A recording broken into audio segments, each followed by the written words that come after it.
Hello, and welcome everyone tuning into What's Doing. I'm your host Abid, and today we are set for an extraordinary journey into the world of Malaysian cinema. Joining us in this episode is a towering figure in the Malaysian film industry, the prolific executive producer of Skop Productions, Shamin Yusof. The brainchild of a father, the esteemed Datuk Yusof Haslam, Shamin has carved an illustrious path in film production. Over the past 9 years, Shamin has produced numerous award winning films and series resonating with audiences in Malaysia and beyond. From the groundbreaking KL gangster underworld for iFlix to the boundary pushing Munafik, which broke into the Indonesian market, and her latest Amazon Prime original film, Budak Flat, her work has been revolutionary. Today, we will delve into the behind the scenes of these iconic productions, discuss the challenges of digital piracy, and explore Shamin's role in managing Mat Kilau, the highest grossing Malaysian film of 2022.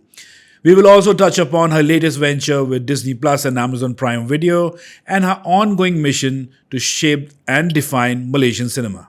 So, without further ado, let's welcome Shamin Yusof here. Thank you, Shamin, for coming on What's Doing. It's an honor to have you on the show.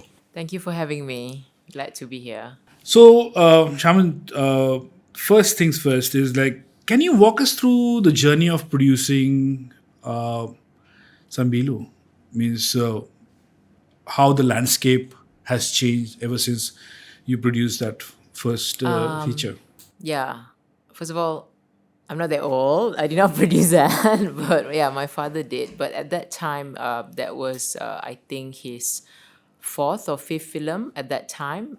Before that was Pemburu Bayang, Bayangan Maut. And it was very challenging for him to produce that film because he did not have the confidence of the the industry leaders at that time. Like, who is this guy who just came in? He was just an actor who wants to become a director. But he, you know, he we are my father is half Afghan, so we are very big with Bollywood movies, and Tamil movies as well. So we used to go to the cinema every Sunday to watch the latest Tamil or Bollywood movie.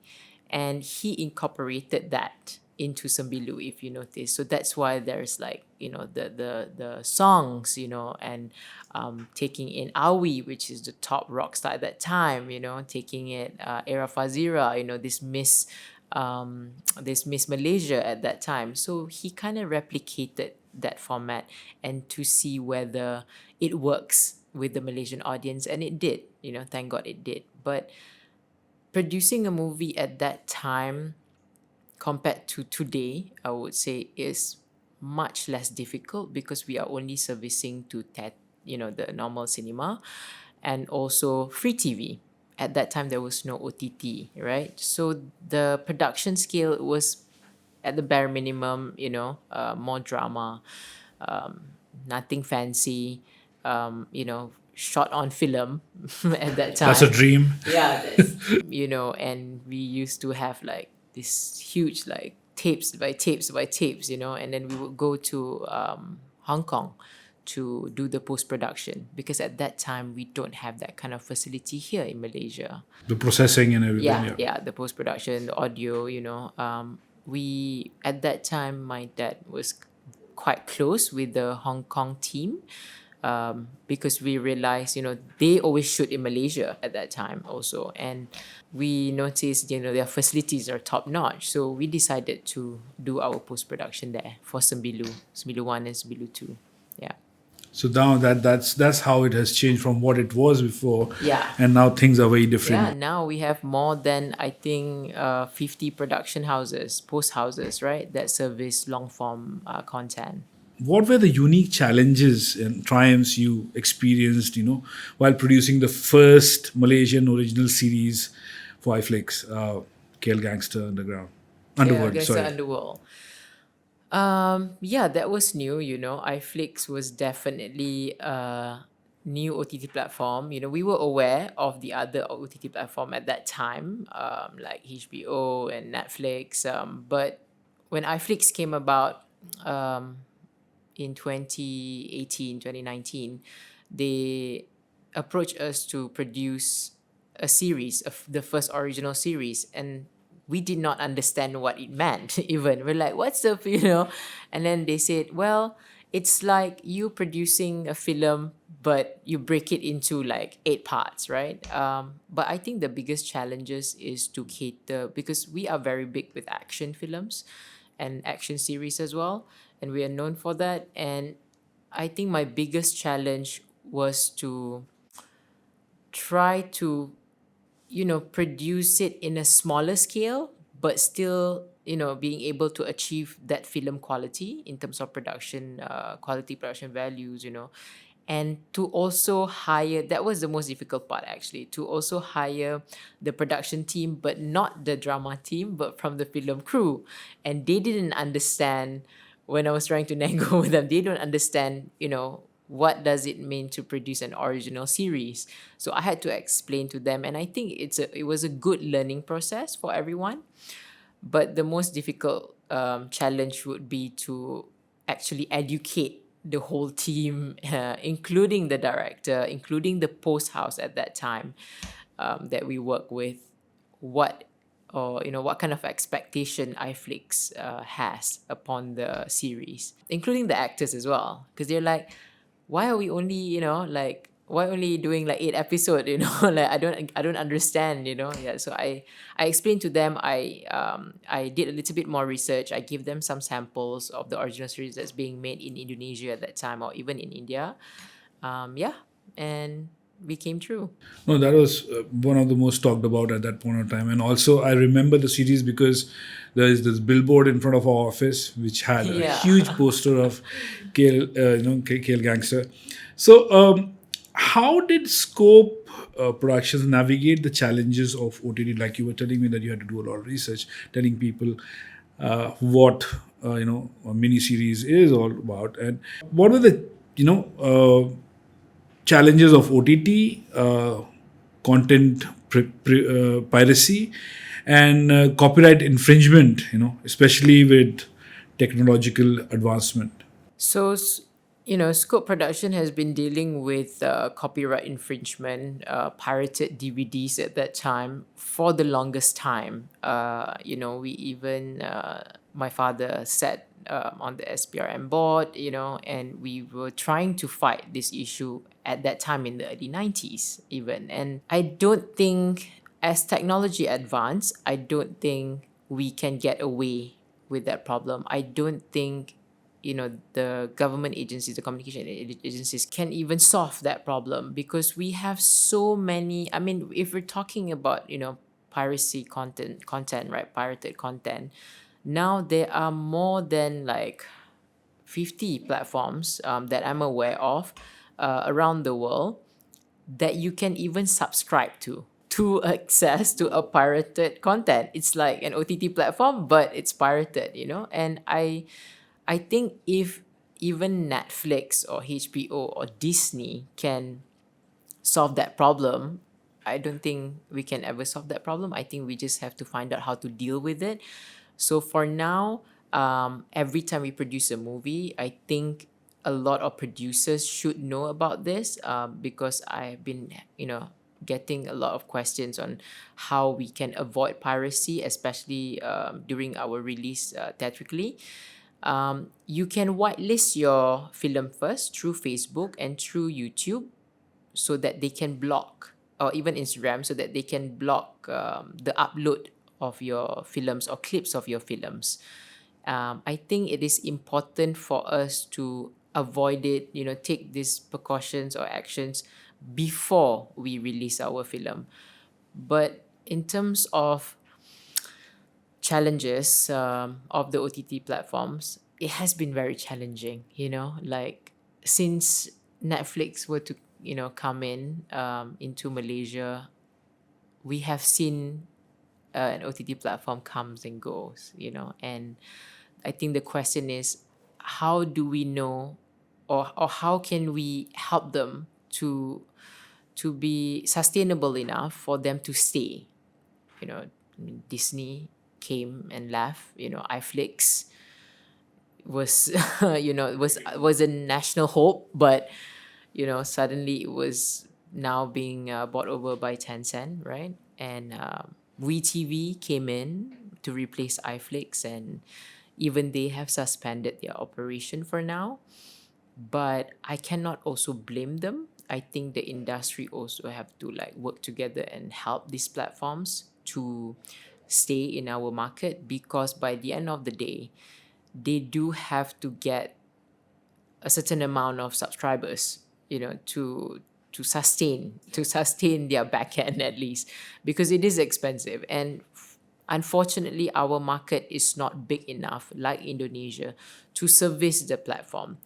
Most of our audience are still with Astro, and now it's been shared with Netflix and also Disney Plus, as they entered, and now Amazon came in, right? But the opportunities given to the Malaysian production houses are much lesser compared to Indonesia, or even compared to Singapore.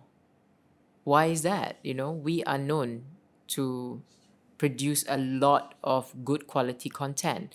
We can produce, but the question is, how can we help them to ensure for our content to travel beyond Malaysian window? Because right now, most of the locally produced content are only appealing to the Malaysian audience in their Malaysian window. So it doesn't travel to the other windows, which doesn't help them justify their investment into our local production. That's a very good point you picked up, and the excuses I hear is like it's not a viable ROI, because if you're going to invest in X amount of dollars in a series, you need to have an X amount of subscribers, which doesn't happen because those are magic numbers which the broadcasters or the OTT Yeah. platform put upon themselves, but not knowing, I mean, how much of the that audience pie has already been taken by the first movers in the market. So I think that's pretty much the chicken and egg story, where they keep Yeah. on blaming the subscribers are not there, and that's why we don't invest in more content. And on the other hand, we have the capability of making world class shows, but we don't get the opportunity to do that. So, uh, yeah, that brings me to the next question. Is like, what was the strategy behind the successful penetration of Munafik into the Indonesian market? Uh, a feat that seemed challenging in the early 2000s. So Munafik came about from the success of Kurafat, right? Kurafat was Shamsul's first horror film, and it did well, and we saw some traction from the Indonesian market. And when we dug a little deeper, we realized that, hey, like 60 to 70% of Indonesian content that was released in their cinemas is horror, Yeah. like all horror. And when you break it down and study the content, the films that were released for horror, right? It's the successful ones, at least, is either they have these religious values or family values. These two are very important, and to add a little bit of like emotional drama into the horror. So I think Shamsul is a type of director that will do extensive research before he even produce. Like sometimes, I mean, I think before Munafik 1 or before Munafik 2, I remember, um, because we lived together at that time. I was like, he did not come out from his room for like months, and I opened his door, and I was like, what are you doing? And he has watched at least like 100 DVDs of horror to really study, about the storyline that he wanted to create. This is even before he got into writing the story. So, we obviously, it has been Malaysians producers' dream to penetrate Indonesian market, right? Which Yep. is so hard because they are very protective over their local content. And with Munafik 1, when we released it, at that time we didn't think much about penetrating the Indonesian market. We just like, hey, we'll give it a try, because it has religious beliefs, it has the drama, family drama, the tragedy, everything is in one package. And so we decided to distribute it to Indonesian market, and it worked. Like the reception of Munafik 1 was crazy, that they were willing to wait year by year after, I think, 3 years, to wait for Munafik 2. And we are still getting asked, when Munafik 3 is coming out. Is it coming? Something is coming. Okay, Yeah, okay. something is coming. And, and when we released Munafik 2,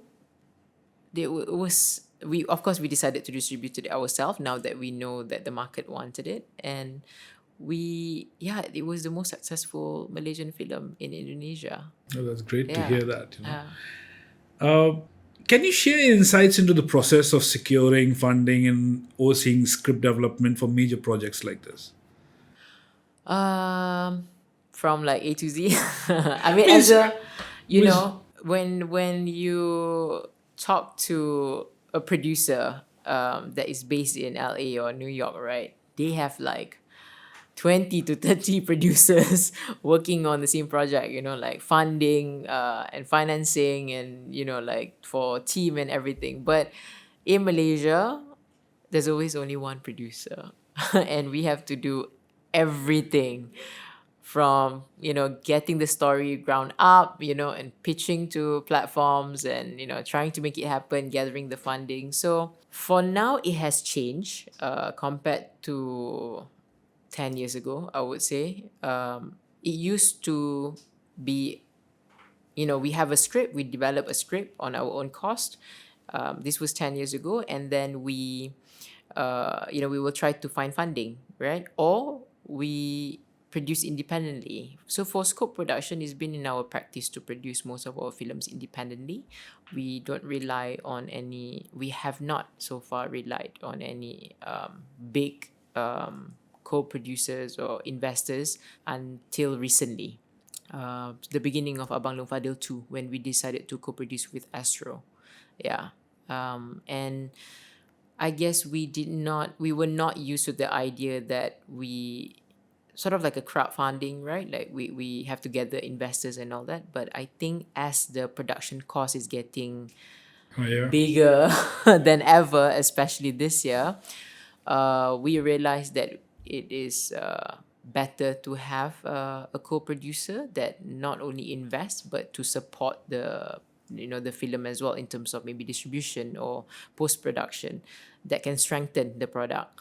So for now, we found, like, for me, my process would be find the story first, pre-sold it to a platform in terms of under licensing, and then gather the fundings through my investors or co-producers. And from there we will start, at the same time we will start our development. Our development process will last about 2 to 3 months or sometimes 4 months. And then I will have to then approach my team and explain to them about the project. And then we'll get together with the director, and everything else is Then after that it flows through. yeah. But it's tough because now we have to cover at least 30 to 40% of the investment of our EPs, right, and investors before we even launch the project, because without that kind of guarantee, it will be very risky for them to, or it will definitely affect their decision in investing.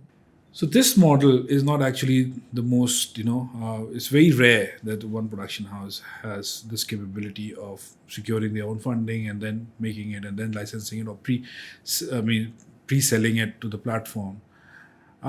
In all of that, means platform owners, what are their reaction? Means if a producer just licenses it to them rather than, they coming on board as co-producers or co-IP owners For the platforms? For the platform, yeah. Yeah, so,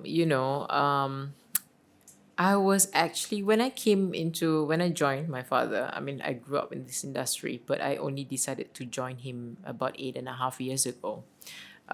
Although throughout, working in another industry before that, I did try to, ask him and update myself about the industry through him.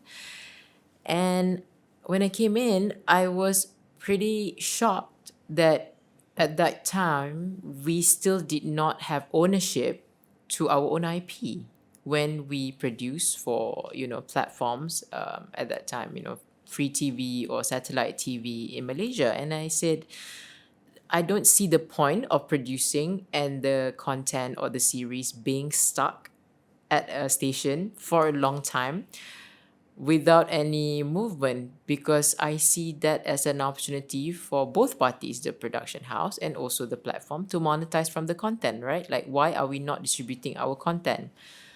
So when I joined in, the first thing that I did was trying to ask RTM if we can distribute our series, because we have more than, like, I don't know, 8,000 hours with them to help them monetize from our series. And I have also asked most of the platforms in Malaysia if we can actually have the IP ownership to the content, but obviously the answer is no.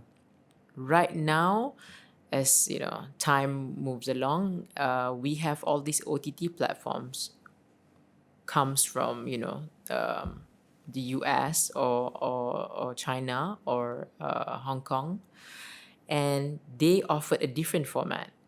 And I wouldn't say different, I say different to Malaysian, because what I found out through my research as well, I found out that all the other territories besides Malaysia at that time, or even up to, like, I would say before the pandemic, were not aware that we should own at least the ownership of the IP, not the content itself, but the IP, the storyline.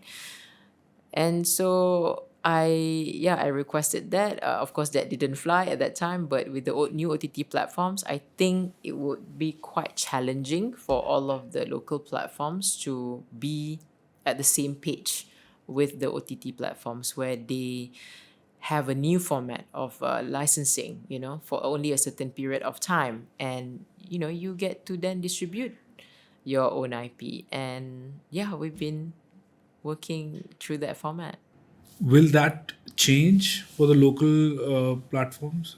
Definitely. I think, knowing, I mean, for example, someone like a platform like Astro, right? They have maybe thousands and thousands and thousands of content, right, in their library. It will also be costly for them to keep this content or to keep updating their library. And I think for Astro or even for TV3, with the presence of, like, what WeTV, we saw Media Prima working together with WeTV, and producing content, and that is the type of environment that we should have in our industry, right? Us recycling content across all platforms, and maybe have a time frame of, like, oh, okay, this period of time, it will be on our platform, and that period of time it will be on your platform, so that our local content can finally travel. Yep. Yeah. No, another thing is that it also, once that happens, you put the producer, to take part of in the skin in the game. Yes. That I have stakes in it, so I will go all out to make it look better. Right? Yes. Because later on I will be selling it to other territories and other platforms. So might as well I do all the right things right now so that it can fly later on. Yeah. So I think that is where the question which I asked you was like, this will definitely needs to change at this. It has to. It is about time for everybody, not just the producer, not just the director, for everyone, the writers, even the production team, to feel some sort of ownership Yep. to the content. Because I understand the sentiment of our production team, like, why do they need to push themselves hard for this content that by the end of the day they don't get credit for, or they wouldn't get the recognition for.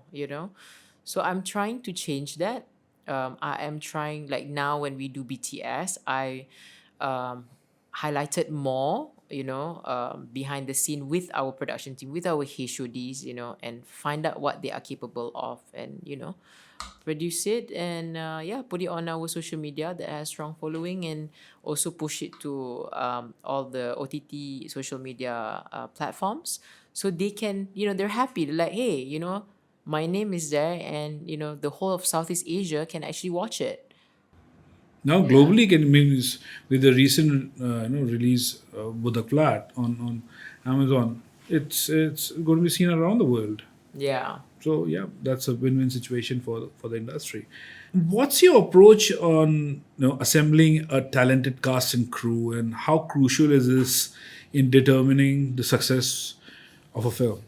After producing more than 10 films, and I have learned one lesson through my experience, it is very important to get the right team to work together. It's like putting together a puzzle, right? Like you need to know, especially if the director has the same mindset as the team, because if they're not happy together on set, oh my god, it will Hell will be, break loose, yes, like, and it will be me waking up at 4 a.m, receiving a call. But yeah, it is very important to also, I think, get someone. So now when I gather my production team, even my cast, I have this new thing that I'm trying to practice, where I will meet them personally, explain to them about the story, explain to them what I'm trying to achieve, telling them my plans, my distribution plans, in which territory, and telling them, which film festivals that I'm gonna send it to, and how important it is to us, so that they feel connected to the story as well. And if I don't get the same vibe, or if I don't get the same, energy. yeah, energy, I wouldn't, like, or confidence even, I wouldn't, yeah, I wouldn't continue You're hiring that so right. person. Yeah, Yeah. it makes a lot of difference. If Yeah. they are not seeing your vision and the end product and the big picture, then I think that's where the miscommunication and that's where the resentment comes in, Yeah. and it affects the end product. So Yeah. I think that is very very important. And I'm okay, like us getting to hire a production team, or a crew that doesn't know, where to begin, but we can learn together. It can be taught. We are in this learning curve together. And that's why I told them, I always tell them, it's okay if you don't know, you just ask. If you think that you cannot achieve it, I will help you achieve it, because then in the next project it will be much easier for you, so at least everyone is at the same par. Because right now there is a sentiment between the production houses. I see that, oh, I don't want to hire him, because he's commercial. Oh, I don't want to hire him, or because dia buat drama je. Like, oh no,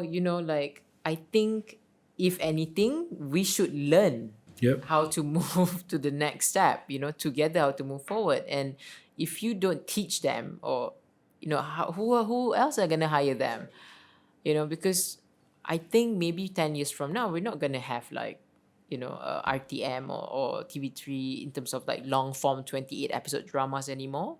I think maybe 10 years from now the content game will change. Yep. Yeah, it will all be digital, like it or not. I mean, maybe, Steven Spielberg said it too early, that cinema will be dead. I think he said it in the early 2000. And no, I think he said it early, and it is catching up, Yeah, it is. especially after the pandemic, right? When everyone is on their screen, on their digital screen, and is so used to consuming fast content without any, ads. And I don't think, the free TV can catch up anymore. If anything, Astro may be in the right direction by producing, original series, original content. Yeah, because that is the way to go. People don't have the patience, I think, in my personal No, opinion. no. Everybody has Yeah. got an attention span of a goldfish Yeah. now. Yeah. Like, 28 episode. Yeah. Those days are over. Yeah. Coming to the biggest thing which I think you were involved with, Matkila. And although it's one of the highest grossing film in Malaysian history, what do you think contributed to its immense success and the how it became a local sensation? There are a lot of factors, and I it's for with Mak Kilau, it's like a love and hate relationship with me, because I love the fact that it gave that confident boost to all of the industry players after it was released, and it collected like out of the dream, right? Like you wouldn't expect that it would collect that much, and but then again, it was right after the pandemic, and there are a lot of factors involved. So at that time, nobody, all of us, have our blockbuster film, like $6 million film in our pocket, including us. We had Abang Long Fadil 3 at that time. Nobody dared to, release the film. I wanted to release Abang Long Fadil 3. Shamsul at that time hasn't produced a movie in a long time since Munafik 2.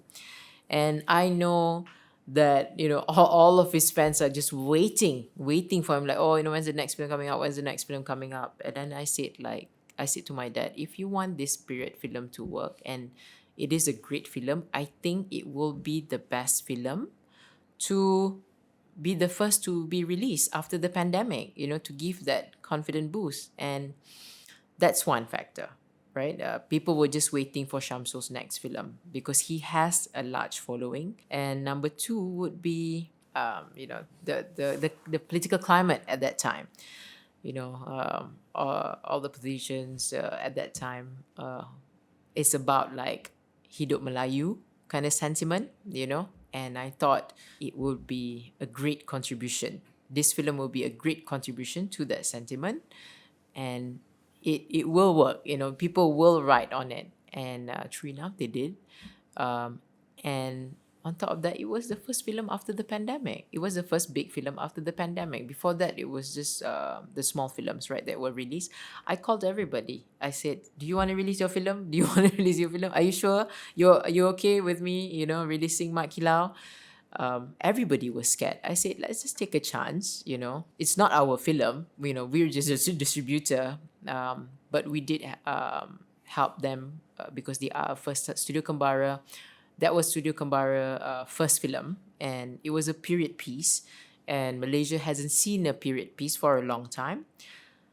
So when it was first released, I didn't, I couldn't deny that I knew it was gonna do well, because it was the first film for the mass audience. Why would you not want to watch it? But I think because the the effect on it for the first week, it went viral. That was what encouraged all the other markets or audience, the niche market, to also go and watch, right? It's like a trend. Like, hey, what, you watching it? Okay lah, I watch it lah. I watch it because everyone's talking about it, right? So Word of mouth. yeah, word of mouth. It lasted about almost 2 months in the cinema. And yeah, That's is unheard of. yeah. But the hate part is that I hate the fact that it gave, I guess, too much confidence to the industry leaders, and now everybody wants to, produce a period piece. And I said, it's, pandemic will catch up. Pandemic will catch up, and this is a one time, I can guarantee you this is a one time, like a success. It will be 10 times harder, for us to achieve that kind of Number. number. And please don't forget that at that time, the cinemas doubled their ticket sales, right? Yeah. Like the ticket price was doubled. Yeah. So technically, we collected about 46 million ringgit in my eyes, because I'm a number person. Like I looked at, that way, because everyone was like, oh, 90 million. I said, no, well, at that time, technically it collected as much as Munafik 2, Okay. Yeah. Yeah. So, yeah, but now I think everyone has to not be reckless in producing high like budget films and expecting it to be The next box month, office. yeah. Yeah, because it's a lot of factors involved. It's not just you can't expect that kind of number. Yes, that now I'm just saying that that kind of number is possible for Malaysia, Yeah. right? But Not every movie can be a Matkilau, not yeah. every movie can be Mat Kilau. Or it should be a period piece. Yes. So now going back to you producing the first Disney Plus, original, Special Force Anarchy. Special Force Anarchy actually derived from KL Special Force, right? The idea was loosely based on the concept of it. But if you see the main story, we saw a lot of feedback that says, hey, you guys are trying to do like the Malaysian heist version, right? That wasn't the case. Actually, that was our try and error to see if it works to put a female lead character in that environment. I received, I think, like 50-50 feedback. Like, hey, female lead character wouldn't work, in action film. Or, oh, I love seeing, but maybe from Indonesia, actually, that have that feedback. Like, they love the fact that we have a female lead character. That was Shafiq's first original series that he directed, all 6 episodes. He loved the experience. It was hell for everybody. But by the end of the day, we have learned a lot from that series. That was the most challenging original series that we have ever produced because that was a full pack action series for every episode, and it was like trying to cram this long story into 6 episodes and also trying to finish filming it within 50 days. Wow. Yeah, and it was almost impossible. Like, it looked halfway through, I thought it was gonna be impossible for us to finish it, but we pulled through. Shafiq pulled through, the team pulled through. I was very happy, yeah, with the production team. Like, it was very tough for everyone, but at least by the end of the day, everyone was happy, and that to me was the most important part, right? Like, they were very happy with it, and they were also proud of themselves to be part of this project, right, for the Southeast Asian region.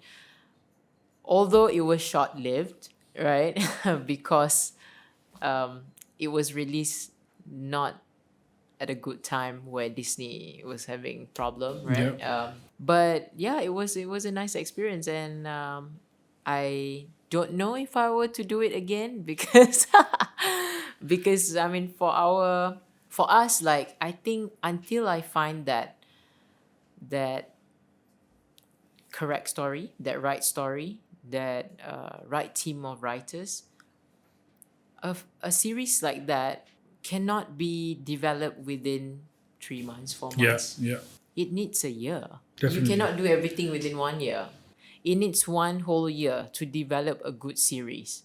One thing about all of these platforms, I think they have these expectations that, hey, Malaysia can produce 6 episodes, and from development all the way to release within 1 year.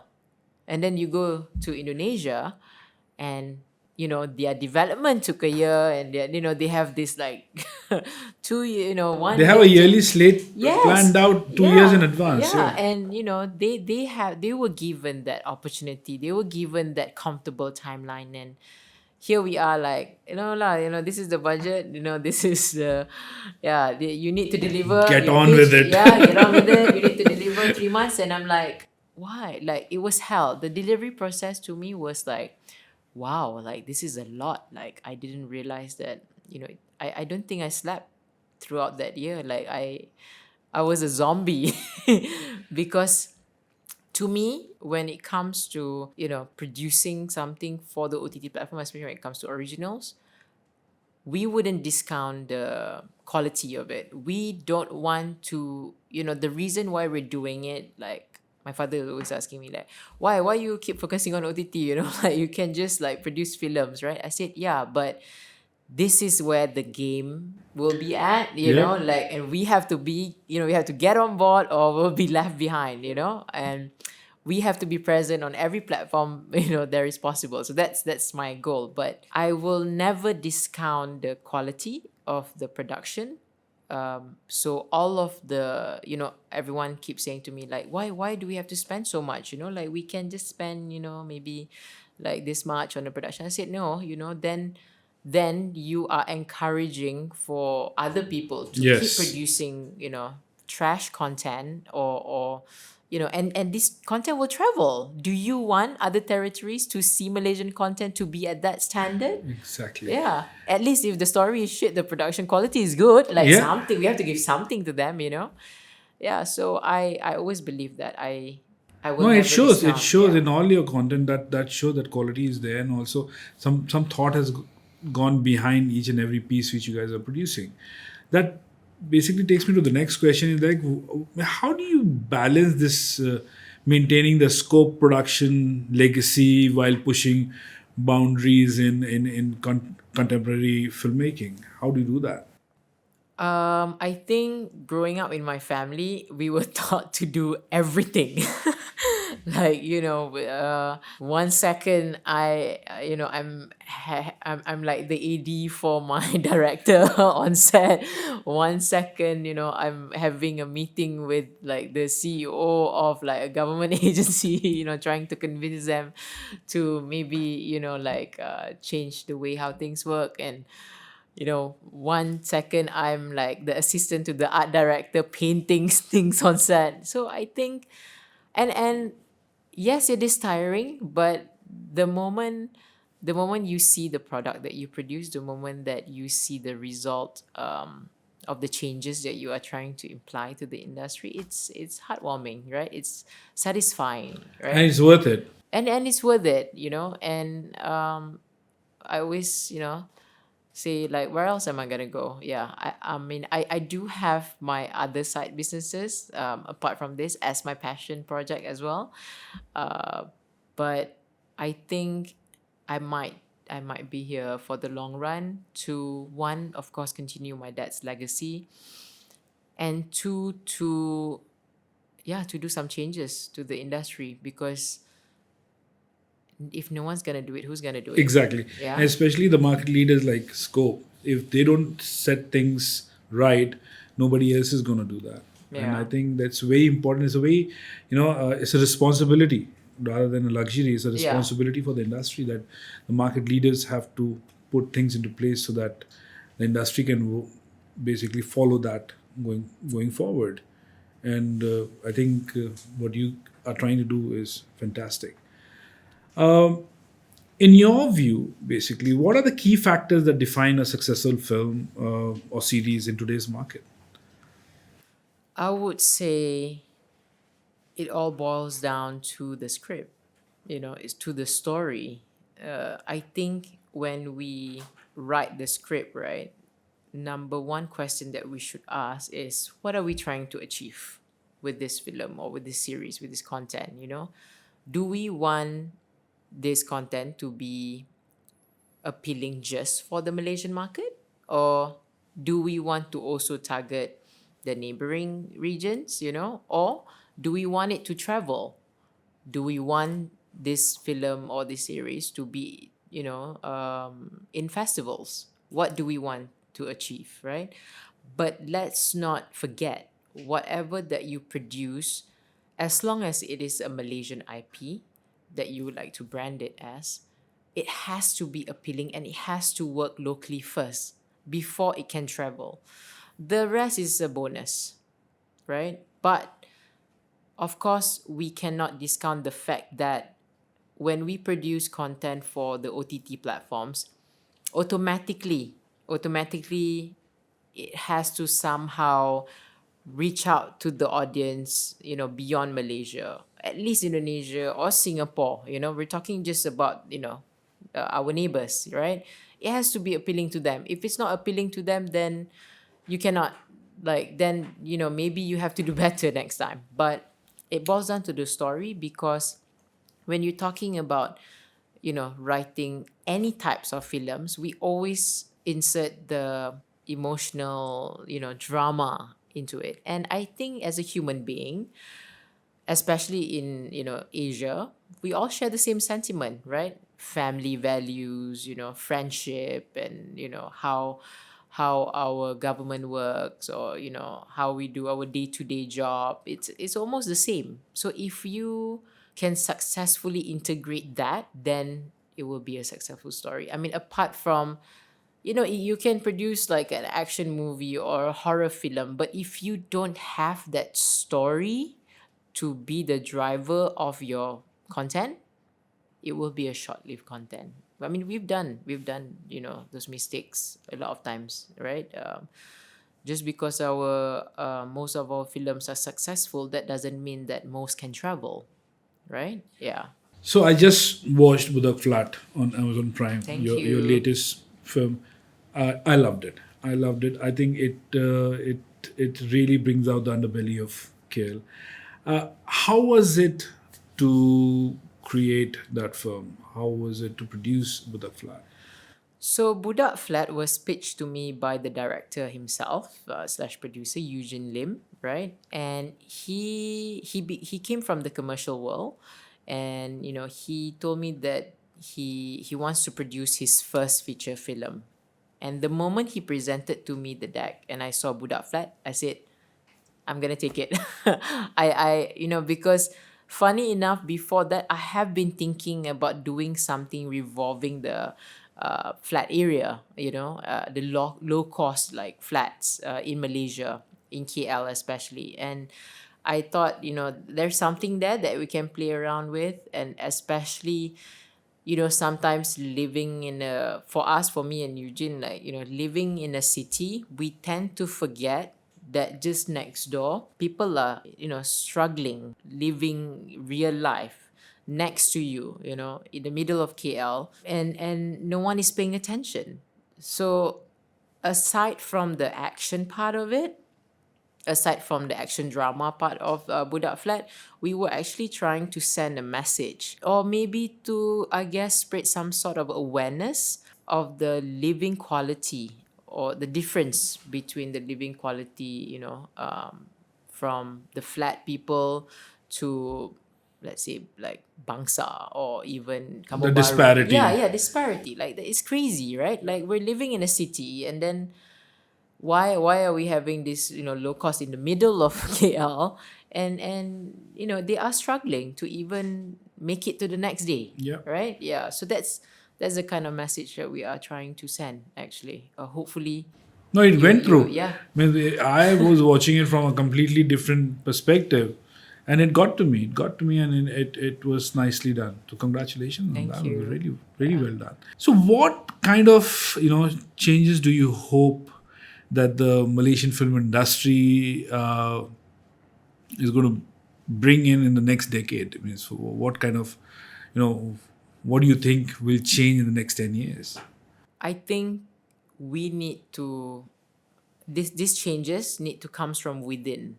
I think we have to stop blaming, the platforms. We have to stop blaming the market. We have to stop blaming people, in general. The changes have to come from within, when, like, for example, 2024, and I still haven't seen a film exhibition or a film festival in Malaysia where everyone, locally, like our industry players, come together.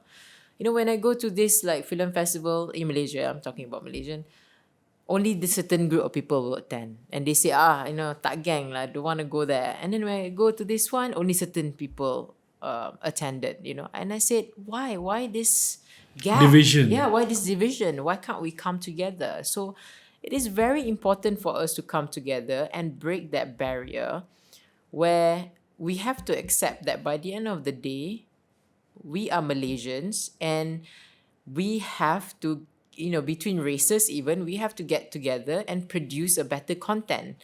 Yes, I understand the fact that, oh, we cannot produce, I want to produce, for example, Chinese content, but then I don't want it to be like 70% Malay.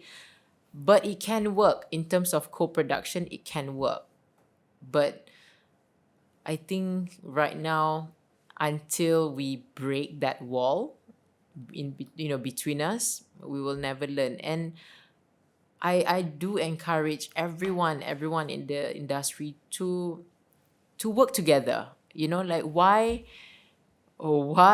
this, sometimes I feel like people almost doesn't want to share their knowledge, which is weird to me because very closed. yeah, like, why? Like, I'm more than happy to tell anyone or newcomers even to, like, oh, okay, this is how it works. You produce content or you go to this festival, I will, show you, I will share you the emails that you need. But unfortunately, like, there's that, I don't know what we are trying to protect. I think by working together, by co-producing together, rather than us approaching all of these angel investors who doesn't know anything about films, might as well we co-produce, with another production house who can strengthen and help us with the production altogether, right? Like, that's that gap that we need to break. And we need to also educate ourselves, in terms of learning about how Indonesia produce their content, of how even Thailand produce their content, or even Vietnam now. But if we're not willing to learn, if we're just stuck at that time where, it's okay, I'm just gonna spend 50,000 to, like, produce a drama. It's okay, I'm just gonna spend like 400,000 ringgit to produce a film. I'm like, dude, it's not gonna fly. Like, it's impossible. Like, if you tell me that you are producing this movie at 400,000 ringgit or 500,000 ringgit, I'm not gonna even watch it, because the post-production alone, let's not talk about, the post-production Exactly. alone to achieve, that kind of specs, that standard that these OTT platforms are expecting is, yeah. That's half of your half the cost of your movie. Yeah. And I'm like, yeah, so, and we shouldn't, like, we it should be an open conversation, right? It should be like, hey, let's get together, every month to discuss about the issues that we are all facing as a producers. But I, like, some people said, oh, this is a festival film. I said, there's no such thing as festival film anymore. It's either that film is appealing to everyone or not. Look at Imaginor. When I watch Imaginor, I think that's a good case study. When I watch it, I say, hey, this is an independent film that could travel, that could be appealing to the mass audience. Yep. It's not a festival film. It's just about the content. There's no such, it is an independent film, but it traveled well and it did well. 6 million ringgit. Yeah. That's the first, the first independent film that I've ever distributed that collected that much. I don't remember any independent film that collected even more than 3 million ringgit. Yeah. That's changing. That's definitely Yeah. Don't discount the audience. yeah. No, that's the thing.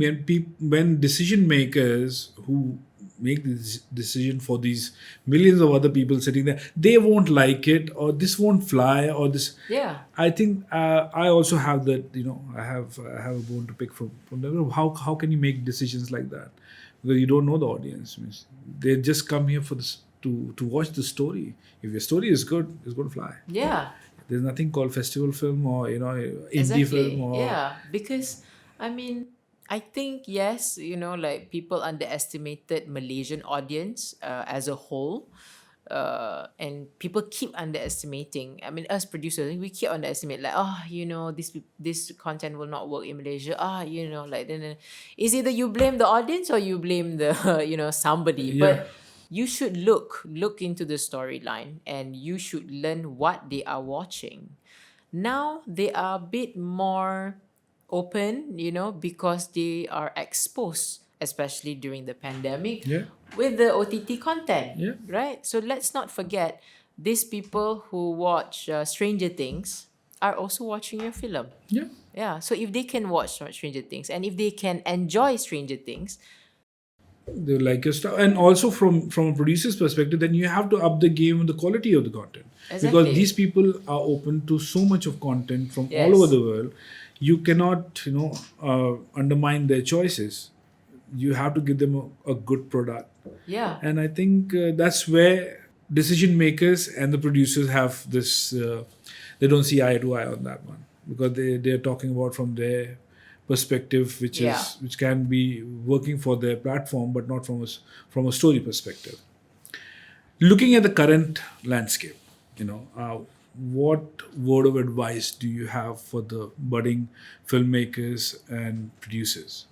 don't be scared to begin, even, and don't stop. Like, if you have a good story, if you believe you have a good script, just pitch it along, continue to pitch it. I have, in my experience, pitched a script for 2 years until it happened. Like, to me, if I believe in the script, if I believe in the story, or if I believe in this co-production, I will not stop until I get the project off the ground.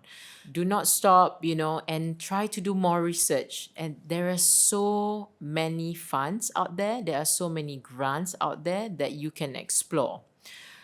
Unfortunately, when I travel around throughout the festivals and fashion exhibition, film conferences and film exhibitions around the world, I tend to see the same faces from the industry, right? So I do encourage the newcomers to do a little bit more research and explore the grants and the opportunities that are being offered to the newcomers, and take that opportunity and also explore the grants that we have by Finas.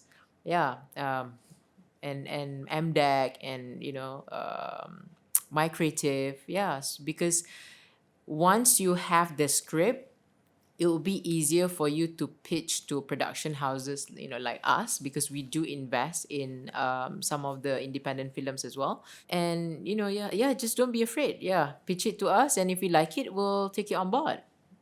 Awesome. Thank you so much, Shamin, for coming on Thank the you show. for having me again. That was a lovely insight from your perspective, and I think you guys are doing a fantastic job, and all the best for all your future projects coming along. And thanks again for coming onto the show. Thank you. This is What's Stewing, and I'm Abid. Today's conversation with Shamin reminds us of the power of cinema to entertain, inspire, and educate. As we continue to witness the growth of Malaysian cinema on the global stage, it's clear that the future is bright with creative minds like Shamin leading the way. Until next time, keep stewing.